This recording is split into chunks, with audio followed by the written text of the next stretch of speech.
Love is like the morning mist upon the mountain, soft, serene, and seemingly eternal. Yet, as the sun rises, the mist dissipates, revealing the bare, unyielding stone beneath. Why does love change? Why do people who once looked at you with warmth suddenly turn away with cold indifference? In Zen and Buddhist philosophy, impermanence, anicca, is one of the fundamental truths of existence. All things, including emotions, relationships, and attachments, are subject to change. The Buddha once said, "Just as a river never clings to the banks it passes, so too does the heart flow from one state to another. When someone loses their love for you, they do not announce it with great ceremony. Instead, they do two things, two silent yet profound actions that mark the death of what once was." To understand these, let us walk into a story, a Zen parable of love, loss, and the wisdom of letting go. The story of the falling leaves. There was once a traveler, a man of deep thought and quiet nature, who lived his days seeking understanding of the heart. He had known love, felt its warmth, and believed in its eternity. Yet one day, the one he loved, the one who once held his hand with gentle certainty, began to change. At first, it was subtle, like the first leaf that falls from a tree before autumn fully arrives. Then, the changes became unmistakable. Words became fewer, glances became shorter, and the air between them thickened with the silence of unspoken truths. Seeking wisdom, the traveler went to an old monk who lived in the mountains, a man whose presence was like still water, calm, reflective, and full of unseen depths. "Master," the traveler asked, "I fear that love is slipping from my grasp. The one who once walked beside me now walks ahead, indifferent to whether I follow or not. What have I done wrong?" The old monk closed his eyes for a moment and then spoke. "When love fades, it does not vanish like smoke in the wind. It withdraws like the tide, revealing the shore that was always there. There are two things that people do when they lose their love for you. Watch closely, and you will see. They withhold their presence." The monk took the traveler to a small garden where a tree stood tall, its branches wide, providing shade. A young bird rested in the tree, chirping happily. "Do you see this bird?" the monk asked. The traveler nodded. "Now watch." The monk gently waved his hand, and the bird, sensing the disturbance, flew away. "Love," the monk said, "is like this bird. When it is comfortable, it lingers, singing, making a home in your presence. But when love begins to fade, it will withdraw, subtly at first. They will no longer sit close to you. Their laughter will not be as free. Their words will no longer flow like a river but drip like the last drops from an empty jug. This is the first sign.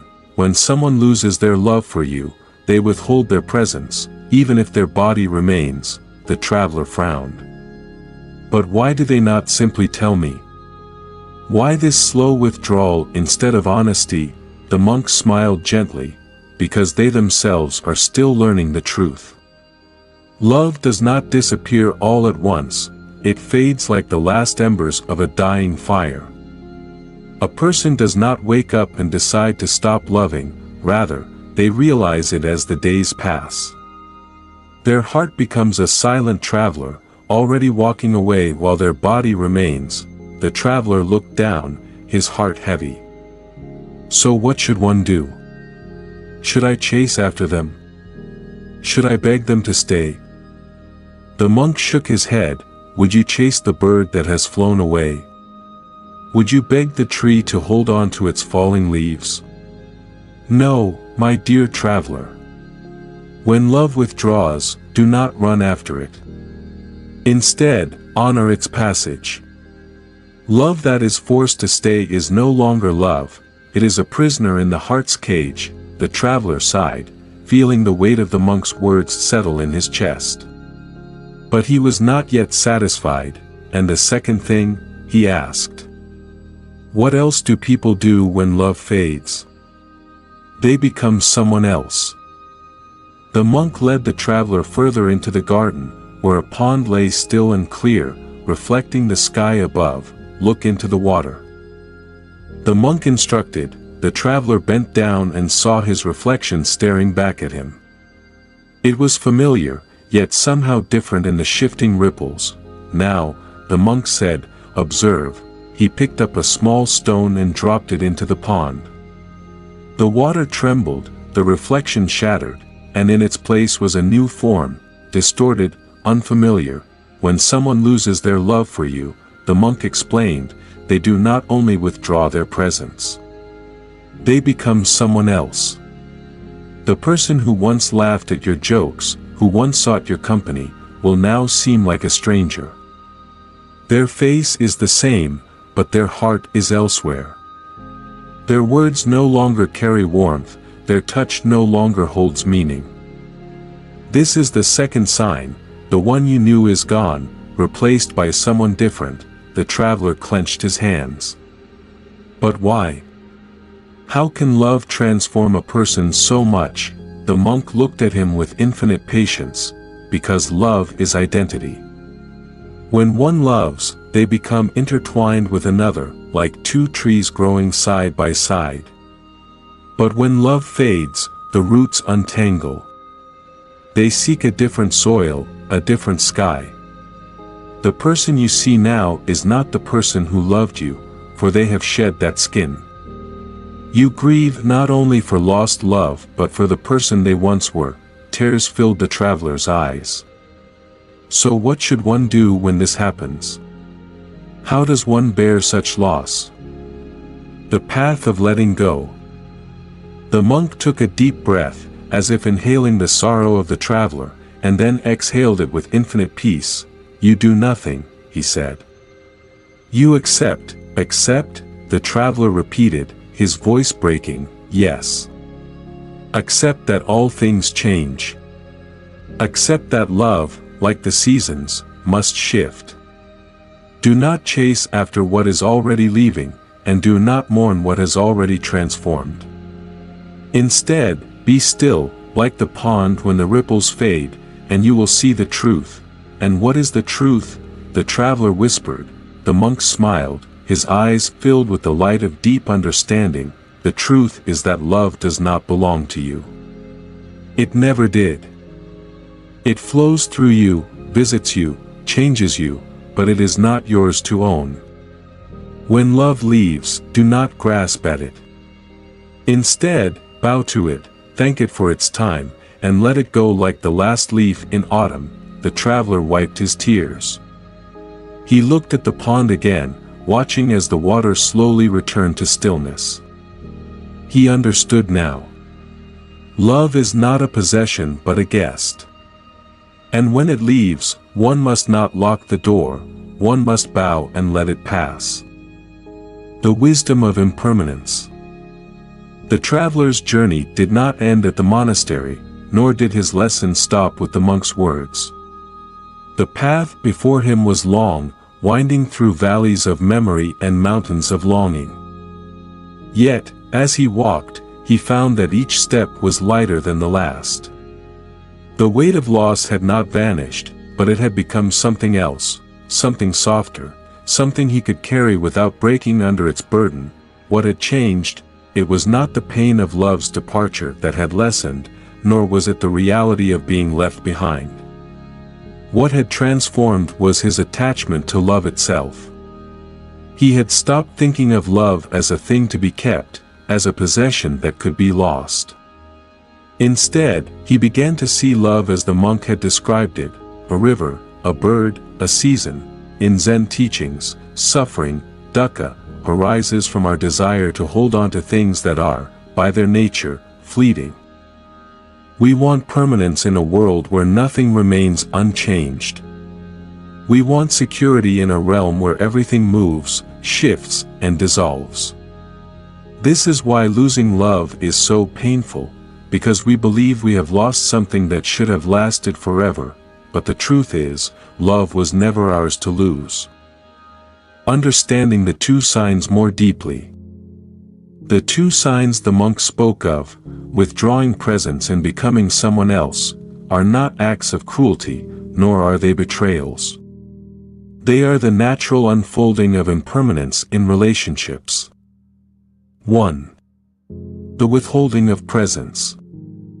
When love fades, people retreat. They stop reaching out. Their laughter is no longer shared in the same way. This absence is painful, but in its pain, there is wisdom. It teaches us that love is not just words or promises, it is action, presence, energy. Love cannot exist where presence is absent. If someone no longer wishes to share their presence with you, they have already walked away in their heart, but this withdrawal is also a gift. It is the universe telling you, let go. It is showing you that love cannot be forced, that it cannot be begged for or demanded. If someone no longer offers their presence, do not chase after them. Instead, turn inward and offer presence to yourself. Sit with your pain. Do not run from it. Watch it, understand it, and in doing so, you will begin to heal. 2. The becoming of someone else. The second sign is even more painful, because it is not just distance, it is transformation. The person who once loved you, who once understood your heart, now seems foreign. They laugh at different things, speak with a different tone, and walk a path that no longer includes you. Why does this happen? Because love changes us. When two people come together in love, they share experiences, thoughts, and emotions that shape who they are. But when love fades, they start reshaping themselves again, this time, away from you. This transformation is not an act of malice. It is simply nature at work. Just as a caterpillar does not remain a caterpillar forever, people do not remain in the same emotional states. They evolve, sometimes together, sometimes apart. When you see this change, do not resist it. Do not try to remind them of who they were. That person no longer exists. Instead, bow to the person they have become, and let them walk their own path. How to let go without bitterness. One of the greatest challenges of love's impermanence is learning to let go without anger, without resentment, without clinging to bitterness. Buddhist wisdom teaches that resentment is like holding a hot coal with the intention of throwing it at someone else. You are the one who gets burned. So how do we release love when it no longer wishes to stay? 1. Honor what was. Instead of focusing on the pain of loss, remember the beauty of what once existed. Be grateful for the moments of love, for they were real. 2. Do not chase the bird. If someone has withdrawn their love, let them go. Chasing them will only prolong your suffering. 3. Release attachment, not love. Love does not have to be tied to possession. You can love someone and still let them go. Love does not mean holding, it means wishing them happiness, even if it is without you. 4. Turn towards yourself. Often, when we grieve lost love, we believe we have lost a part of ourselves.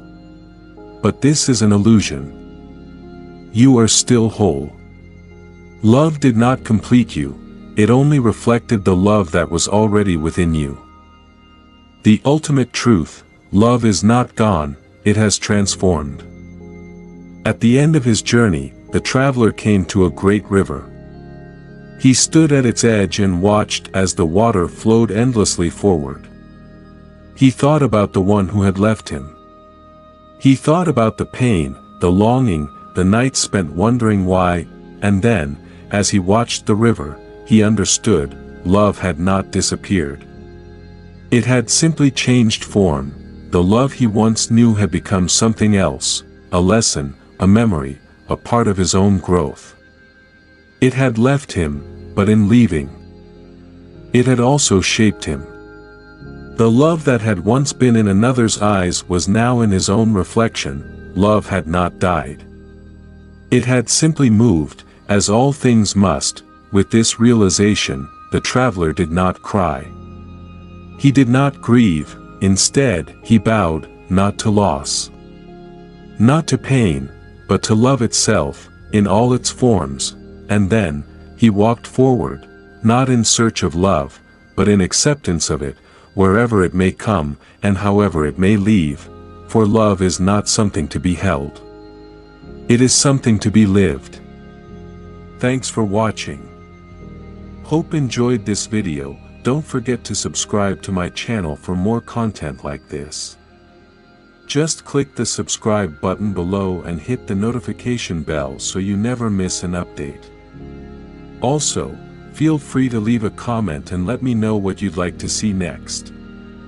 See you in the next video.